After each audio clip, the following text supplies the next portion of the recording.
Listen, I'm honored to have Jeffrey on here. All right, so Jeffrey, listen, he's over to his first 6 months here did around 250, 260, somewhere in that neighborhood. What I would say is he came to lock in. I got to meet him at the end of spring going into summer, and he was just kind of getting started. He was here in the office with Melvin at a lock in, and I'm gonna let him talk, obviously, but he's just very teachable, shows up, great attitude, asks great questions. And if you guys had a chance and you were at convention, you would have seen him speak on stage, did a phenomenal job. So, Jeffrey, I'm honored to be in business with you. And I can't say I'm being proud is a word, but I mean, I'm super proud of how you just follow Mel's example, learn from everybody around you, been teachable, coachable, showing up on the calls, doing everything that you daily grind that takes to be successful. And we already know you're going to hit Hall of Fame because you did 250 in just 6 months. So you'll probably be there at Hall of Fame before the first 6 months is up the way you're going. So, because again, you've just been learning, but you've obviously changed that curve. So, um, why don't you do this and tell us like what ignited your fire to become an entrepreneur eventually, join with us originally? Thank you, Dave. Thank you for having me, and thank you for everything you do for the team. One of the things that motivated me the most about joining the life insurance was, the flexibility. I always want to look for some flexibility in my life, especially because, I've always worked a 9 to 5 and had to work overtime, and there were days where I didn't get to know if I knew I was going to do overtime. It just depended on how the day was going to flow. And so I wanted a job where I could be in charge of, my whole calendar and I can decide if I want to block something out for personal reasons or, I know how my day's gonna look. If I decide to work all day long, is because, I took it upon myself to do that. Did I miss anything, Dave? No, it's good, man. What I guess the other thing is when you came here, you you obviously have gone through some things to get where you're at. But when you first came here and you walked in, lock in, and Mel is your nephew, which is crazy, right? When you think about it, 'cause you look so young. Yeah. But how did that transpire, if you don't mind me asking? Like when you guys first talked, I know I talked to you on the phone. I remember he's like, "Hey, why don't you talk to my uncle?" And I think I talked to you briefly, and then a few months later, you showed up. I'm not sure how all that transpired, but how did that all take place, if you don't mind me asking? Yes. So Mel has always been real, busy and focused in the business. And, he wasn't around a lot of the family gatherings, so I didn't know exactly what he was doing, what kind of work he was doing. But I knew that it took up all his time and he was really dedicated to what it was. When I finally, heard from Mel about what he was doing, at the moment, well, at the time, I wasn't happy with my job. So I was working at a corporate law firm as a paralegal, which is a job that I did for the last, 7 years.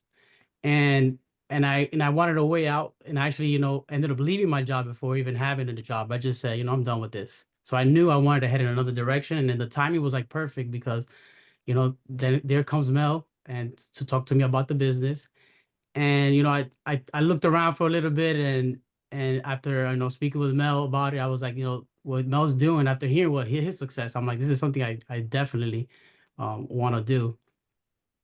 And so what was the last part of the question, Dave? I think you answered it. I just wanted to find out how you guys connected and how you ended up here, Yeah. in the I, office that day.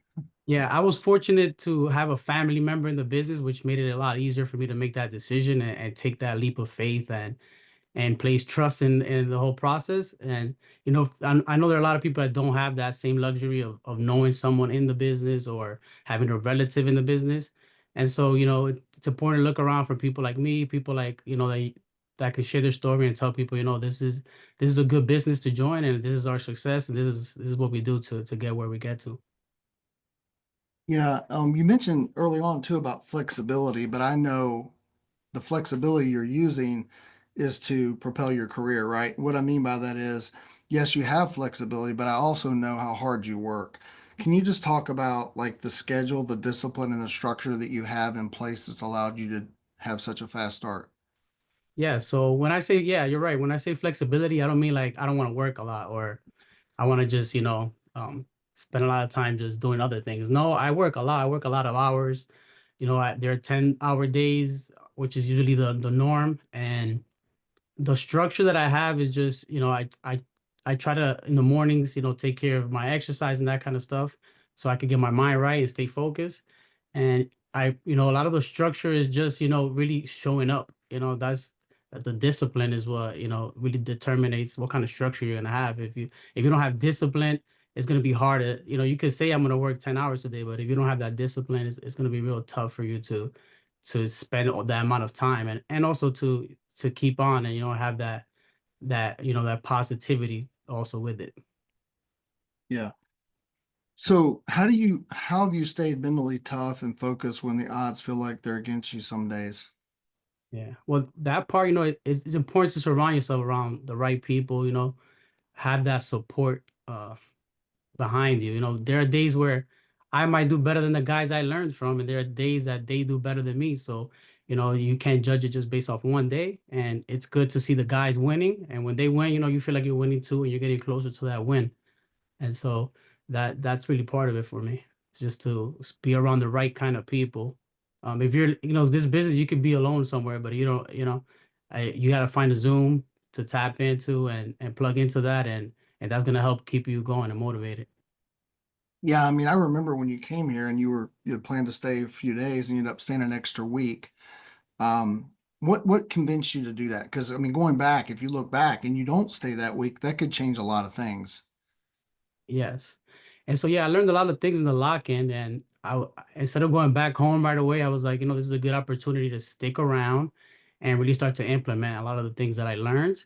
And, my opportunity to actually be next to Mel and the rest of the guys and you, to learn and keep learning. And also, it kept me motivated, just being part of the team there. Like, the Zoom, you're still with the guys, but being in person with someone is it's a lot more different, it's more encouraging.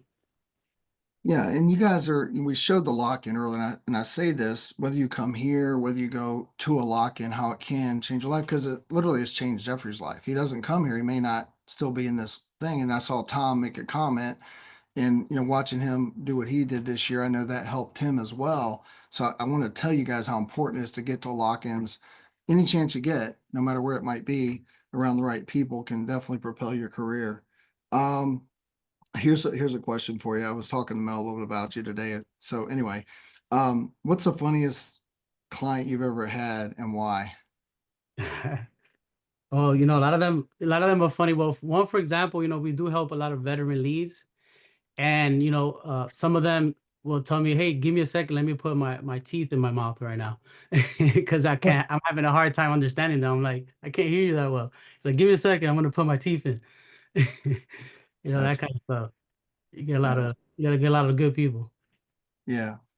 Um, what has the business allowed you to do in your own personal life because of the change?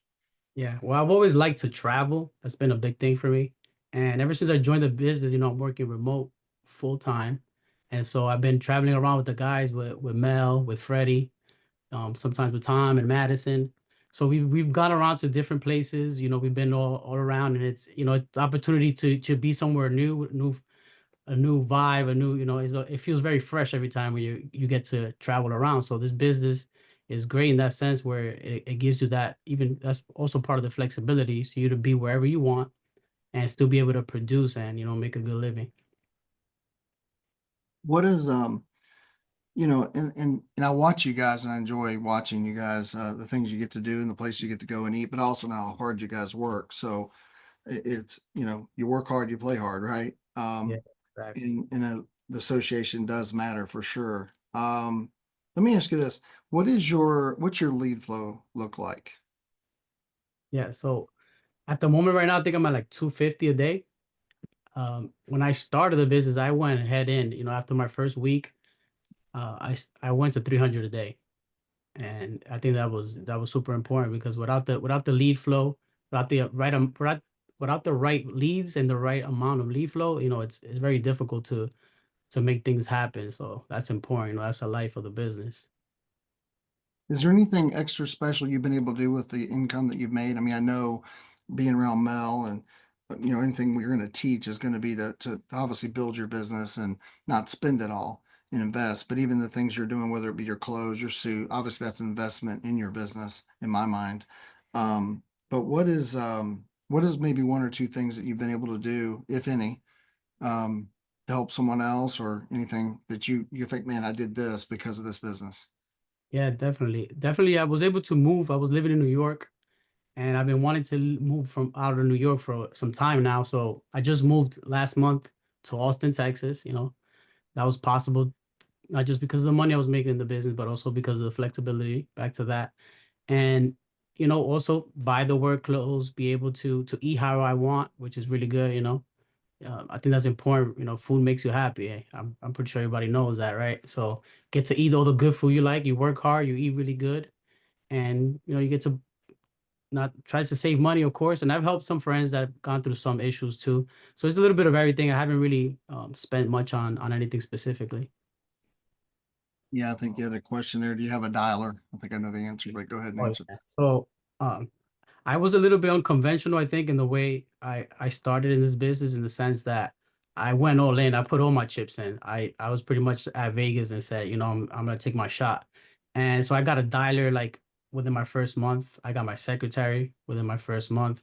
And the dialer is, I have a dial, I would say a dialer and a half, because my secretary, she helps dial too when she's not busy. So that's the dialer is huge. I think that's the number one thing you should do.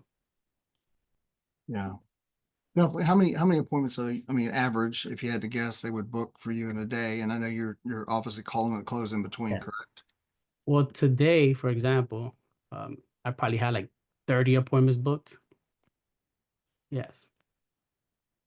And I mean, I'm not gonna say that's the norm. Sometimes, there are only 10 or 15, but today was a lot of appointments booked. Yeah. So what would you think, say the average is 15 to 20, something like that? Yeah, I would say 15 to 20. It's pretty Okay. All right. accurate. And then you're dialing in between call to close, correct? Yes, that's default mode. Appointments are a luxury, and most of the time, a lot of people don't show up. Like today, for example, I had like 20 no-shows. So I have to revert back to just dialing and one call close. That should be, that should be your attitude the whole day. I'm gonna one call close, and if the appointment picks up, great. Now, if you're not seeing, this is another question. If you're not seeing the appointments booked, maybe the level you should, do you do training with your dialers and things of that nature to make Yes. some Uh, changes? so the script always, and I teach my dialers how to do objection handling, kind of like the same ones that I would use on a call with a client. And I think that really, really helps them be able to book more appointments. So I give them a script, and I have a really, good communication with my dialer, where if someone hangs up on her or doesn't want to book an appointment, she lets me know the reason why. So we address that at that point. We say, I'll tell her, hey, say this next time, say that next time, and she's really good about that. And she, she gets a lot of people booked that way. Let me ask you this, because 6 months, right? It doesn't seem like a long time, but it probably does seem like you've been here a minute, right? Because Yeah.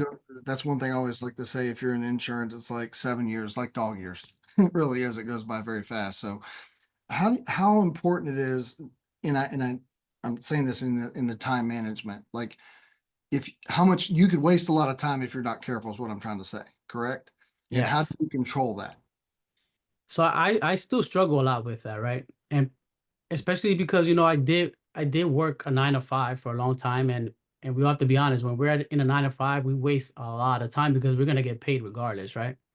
And so those are bad habits that we do develop on the job. So I do struggle with that still, where I have to keep myself accountable and make sure that I get right back to dialing. I might check my phone. um I like Mel, he always mentions that, even it doesn't matter who's calling him, he's working. If it's not an emergency, it's not life threatening, he's not really answering. So that, I mean, that's a good way to look at it. You want to make sure that you stay focused on the business. There's a lot of distractions all day long, and you just got to make sure that you hold yourself accountable, because no one's going to be holding you accountable. It's your own business. And like I said, I still struggle with it all the time. And, I'm still working on ways to get better on that. Yeah, and Brian, I saw you. He started out investing $300 a day. It's 250 now. Okay, so that's what his spend is each day on his leads, correct, Jeffrey? Yes, sir. Right. I'm gonna go back to 300. It's just in the mid process of moving. So Yeah, just scaled it back for a minute, right? Yeah. yeah, Yeah. Cool. How much value did the convention add to you? the convention was extremely motivating. especially because I had the opportunity to get up on stage and talk, just being so new in the business. And that really brought a whole nother excitement to it for me. But also, for someone to see someone like me that just started, I think had I been on in the audience looking, um, I think that that's a great opportunity for you to be able to see someone that just started, is experiencing success. A lot of people they want to see people like them. I'm just a regular guy. I'm not special. I didn't know about sales before joining this business. I don't have any special talents. I just work hard, and that's my story. And so being able to share with people, hearing other people share their stories, watching some really young guys that are building teams, that are already at $1 million plus a month with their agency, very motivating to, especially to for me, in what direction I want to head into. Seeing all the big guys there, was a really, really good opportunity. Yeah, and you were already doing well. So was there anything that, made you go other than, hey, my guys are going too, or anything specific other than, hey, I should be there? I think that any event that's work related in the sense that has to do with the business and it's going to be good to attend, no matter what it is. It's going to help you one way or another. You never know what you can learn. You never know who you might meet. So I think that I would rather not miss any type of opportunities if I can make it, right? If things allowed. Some people do have good reasons why they can't attend. But for the most part, I think people should go out of their way to attend these kinds of events. Funny story, guys. So, Jeffrey is so humble and I appreciate that. And, I think that's important, right? But it was funny because he would write 20 and then I would say, hey man, will you get on a call? And there'd be like 30. And he's like, no, I want to get to 40. And so again, I do appreciate that. But you getting up there and speaking was awesome. It's good to see you up there and obviously well deserved and all the hard work that you've done. Um, you know, the systems that you have, like I know Mel's, I mean, fantastic. He's like a son, as you know, and all you guys are just amazing. Is there any one or two things that you could say, man, that you learned, from him in the beginning that really solidified, hey, I made the right decision? Well, Mel has, impeccable work ethic, and just watching Mel even on a call is exciting. I always say Mel's the most entertaining person to hear on a call. I really, like hearing him, talk on the phone, but just learning everything, how he does it, his process, how he takes control of his calls, that kind of stuff helped me out a lot. You'll get all kinds of people on the phone and and they'll start talking about stuff that has nothing to do with what you're trying to discuss, which is insurance, right? And so Mel always says, I no matter what, I always take people through my tunnel, right? So he's gonna get the job done and he's gonna go through all his steps and through the whole process. So that's one thing that I really picked up from Mel. And also, of course, Mel's tonality. I mean, he's the GOAT when it comes to that. He's really good at that. And then the other guys in the team too. So, that was one of the things, working on that, saying things the right way, because you can know what to say, right? Anyone can know what to say, but if you don't say it the right way, the person on the other line, on the other side of the phone, they're not gonna know how to interpret your question, right? So that's important how you say it. Yeah. And I know there's a lot of new people on here. And so take yourself back to that first time when you're making a call. You've never done that, correct? Oh yeah, I used to get anxiety. I was nervous. I I wanted people not to pick up the phone, which is weird. Yeah, so because I just, I wasn't used to it. I didn't have the confidence, but you have to build that confidence, you have to make sure that you understand what you're doing. You're out there to help people. You're there to save lives potentially. And so, once you understand that, it just you get a little bit more comfortable. And then product knowledge, of course, that's important. If you can't have confidence if you don't know what you're selling and what problem you're fixing and with what. Yeah. So I'm looking at some of the questions over here about your leads. You're dialing vet leads, correct? Yes, Danny vet leads and IUL. There you go. How's that flow broken up? So right now, I'm more focused on the IULs, more focused on that. Actually, putting more funds towards the IULs, because at the end of the day, if they can't get an IUL, they can't get approved for you. You're gonna go out the normal route, which is whole life or yeah, pretty much. Yeah, cool. What else we got here?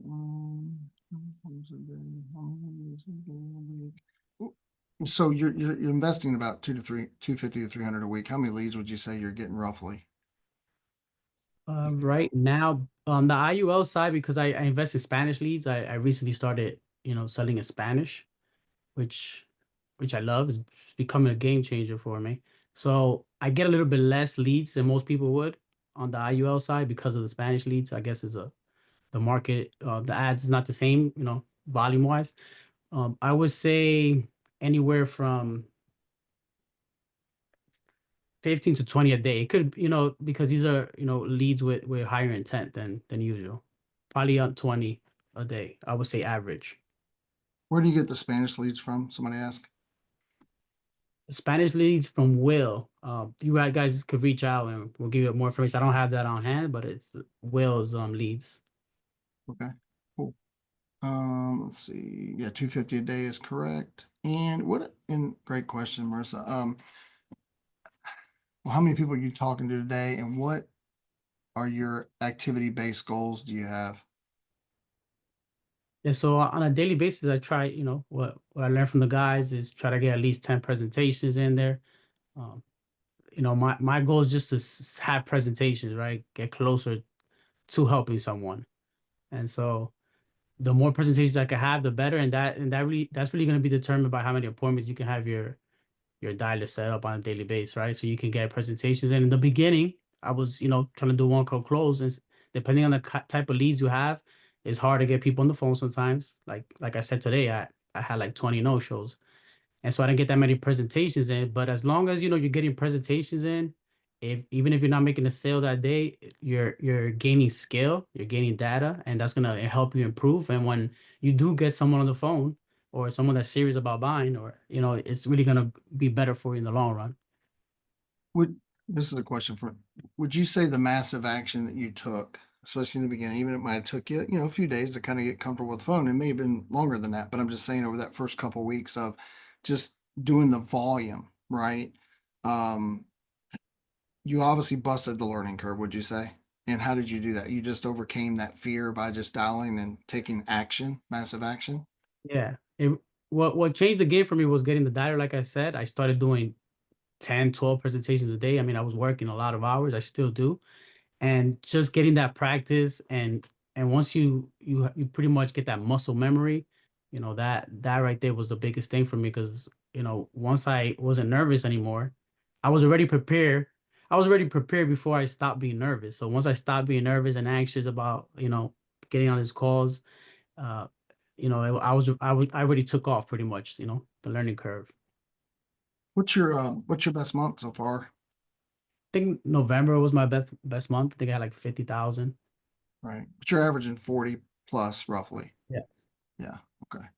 And I know with Mel, and obviously there's a persistency thing you got to learn, right? I mean, you maybe in the beginning it was a little lower, but obviously you've got the IULs and things like that, pushes you closer to 90%, correct? Yes. So yeah, persistency is everything. If you sell the product the right way, pretty much if you find the right solution for the person, and you make sure that you ask the right questions so that the product makes sense for them, the persistency is going to be high. A lot of people can close sales, but will it stay on the books? That's the question, right? And so that's super important, because if you close the sale the right way, you help the person, you get them in the position that they want to be. It's gonna allow your not just for them to stay on the books, but also send you referrals too, right? Mhm. Because they're gonna be happy with the job you did for them, and if they ever wanted to add on coverage or anything, they're gonna want to talk to you. A lot of the leads that we get, they have insurance already, and they're not calling their agents, right? They went in online and fill out a form for one of us to call them. So, some agents, aren't doing, their job the right way. And so it's important that you make sure that you help the person, and, you say the right things so they can know, you add value to the product, right? And you make sure that it makes sense, is in their budget. You don't just try to sell the highest thing there just to, make more money. What's your goal for this year? I don't know if I've asked you that. All right. So my goal for this year is, I would want to do 700,000 this year, and but if I start building, and I do want to build a team, the numbers might be a little lower. Who knows? But as long as I meet my personal goals in whichever direction that is. Yeah. Um, any other question? I'm kind of making sure getting all these questions answered. Let's see. You're probably spending what, 10, 12 bucks an hour for the dial or something like that? Yeah, so I have a dialer from from abroad, and so I mean that's the direction to go, especially if you're new in the business, to make it affordable, make it feasible, right? It would be very difficult to pay some American staff. I wish I could afford it, but that's not always the case. So yeah, definitely get yourself a dialer from go on one of the websites, and you can ask one of the guys. They'll put a link in there. Yeah, that's a good one. What about the Zoom, like the Zoom culture? How important is it to be on a Zoom while you're dialing and open your mic? That's another big one. Yes. Well, the Zoom, it's great because you have, the guys there that, we crack jokes. It's not all about just working. We crack a little jokes here and there, keep the spirits up, and in between calls, you can listen to other people and see how they overcome objections and see how they were able to help someone, right? There's different ways to do it, and so the Zoom, it offers that the opportunity to be able to be part of a group, feel that we're very tight in our Zoom, justhustling.com, and so it's important to be part of a Zoom. Find your your tribe. It doesn't matter if it's another agency or anything. We all help each other. We all learn from each other. You can hop around, go to different Zooms. And keep it exciting. Yeah. I know one of the things you did even prior to coming here, and there's a thing about getting uncomfortable. Like we talk about, if you're comfortable, probably not growing, right? You do Spartan races. I've been privileged to do a bunch of those myself, and I knew you did them before. Now you got Mel doing them, and he's crushing it too.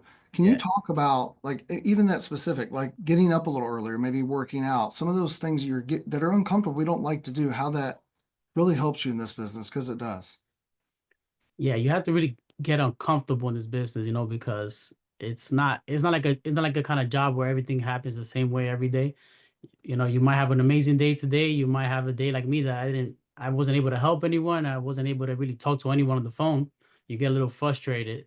So it's important that so I kind of lost my train of thought there. What was the question again, Dave? Well, you hit on something here. Never get too high, never too low, right? You make the adjustments when you have the day doesn't go as well, right?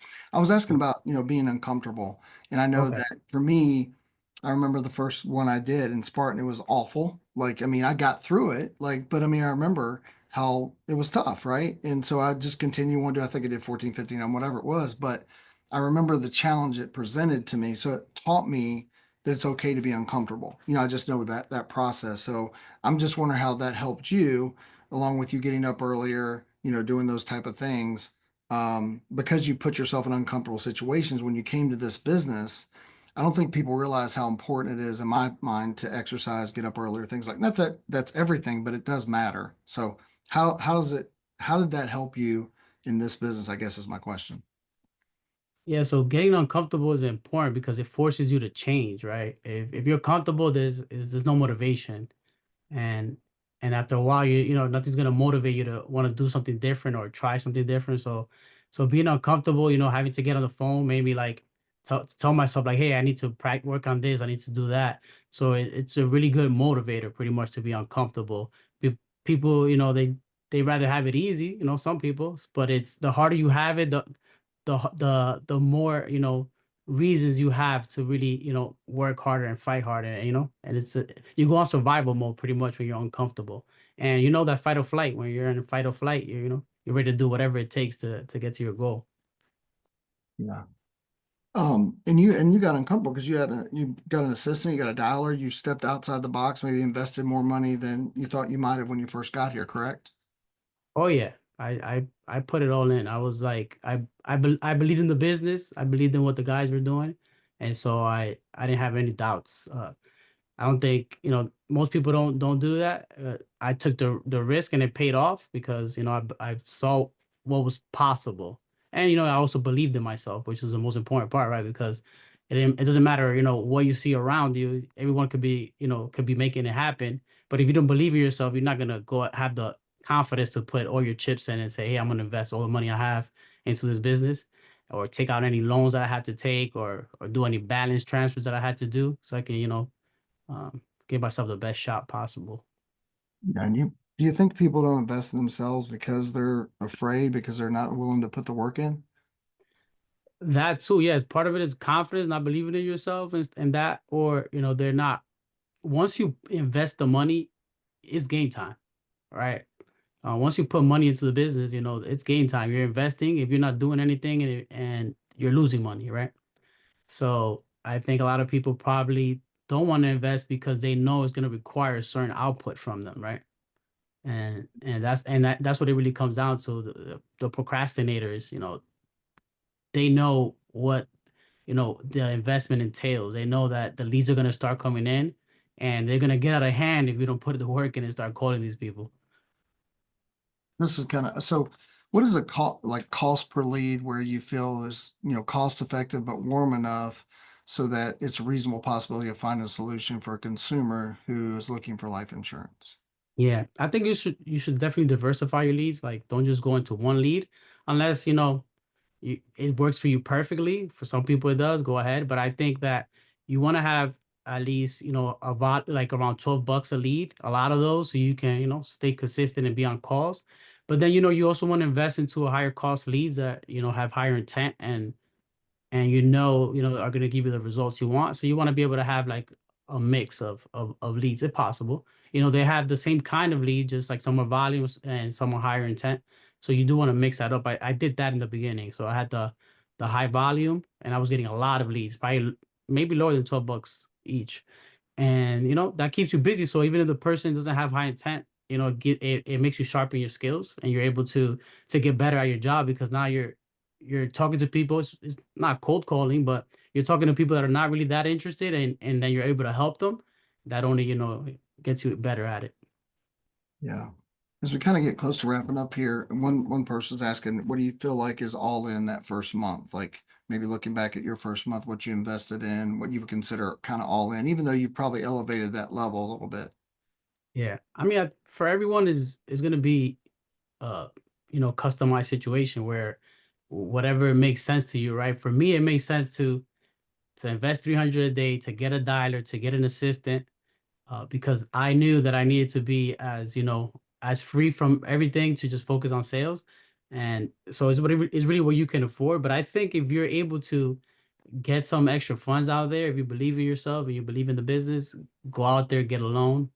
Uh, I had, I didn't directly sell my car at the moment for the business, but I just happened to be able to sell it. I use all of that money for the business, and whatever you can do, if you can get some bank loans, credit cards, a new credit card where you can transfer the balance or not pay, uh, you can transfer the balance to or not pay for a whole 1 year, whatever interest. Do whatever you have to do because it's part of the business. You do have to invest and you have to find ways to get capital. Yeah, man, I can remember just coming here and I knocked on doors, that's how I got my leads. And so it was weird at first, like to me. So I know there's people that think that, but I don't know about how you felt, but when I invested 1,000 and I turned around and made almost 10 my first week, I mean, I'm just saying because I was, like I said, I wasn't afraid of hard work. When did it hit you? Like, man, dude, I could put 2,000 in, but I could make this, whatever that was. When did you, because you probably figured it out the first month or two, probably. Oh yeah, I was doing the math. I was like, okay, I get a dialer. I'm paying X amount a month. But if she gets me, let's say two appointments and I closed them, I paid for her for more than a month. So I'm like, okay, that's worth it. And then, if I spend, let's say in 1 month, 9,000 on leads and I'm making, 30, 40,000, it's definitely worth it. And once you see the money come in, you're like, okay, this makes sense. You just have to stay consistent and keep yourself accountable. So what you're doing at the end of the day, it makes sense for you. The investment that you're taking, you got to, this is like you said, is a certain amount of work that has to be put in. And so only put in, be honest with yourself. If you're not going to work hard, don't invest all your money. Yeah.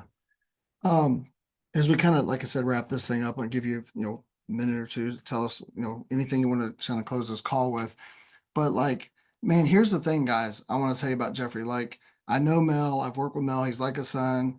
you know, he was very teachable coach. If he asked a question, he did it. I always like to say, don't ask a question unless you're going to apply what you ask, right?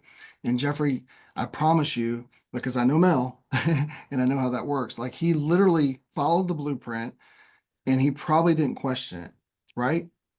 No, no, not at all. So, you know, there's a blueprint for all of this. It's like you don't have to come into this business and reinvent the wheel. You don't have to, you know, you pretty much, you blindfold yourself and follow who's leading you, and you're gonna get to the finish line. That's guaranteed, as long as you put the work in. And so, I didn't have any issues with trying to follow the system, as some people may call it.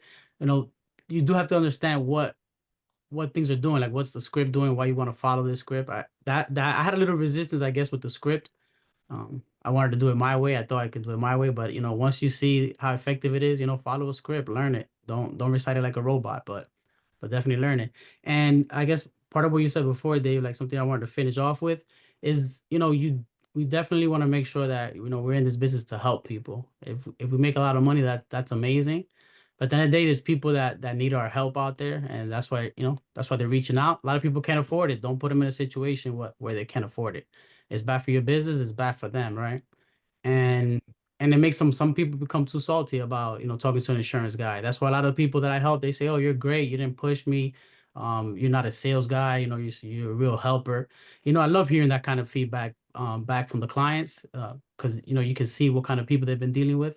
So just try to take the time during the call to understand what problem is this person on the other end is having, right? So you can help them. And I guarantee you, if you focus on doing best by those people that you're helping, you're gonna be successful in this business for sure. Well, man, I appreciate you. I'm so proud of you, and I love you, man. And I know everybody got a lot out of this. So, guys, thanks for being on tonight. I Thank appreciate everything you guys all do. And listen, all you got to do is follow the examples he's given. And you're like, I mean, Heather and Jesse and all these guys. I can go through the whole list. I mean, Dean, I can mention. I don't want. They all work hard. That's the key. They have the answers, like, and they go to work. And so all this stuff he can give you, but if you don't work hard and you don't show up, and you're not consistent, would you be correct, Jeffrey? That's Yeah, the definitely answer. keep evolving. Yep. So hey guys, get set your goals, Hall of Fame, whatever it is, get your first 10K week, get your first 10K month if you haven't done that. Keep plugging in. FFL Success Zone's where it's at. We appreciate all of you guys jumping on tonight and Awesome. Let's see go. you soon. Let's go.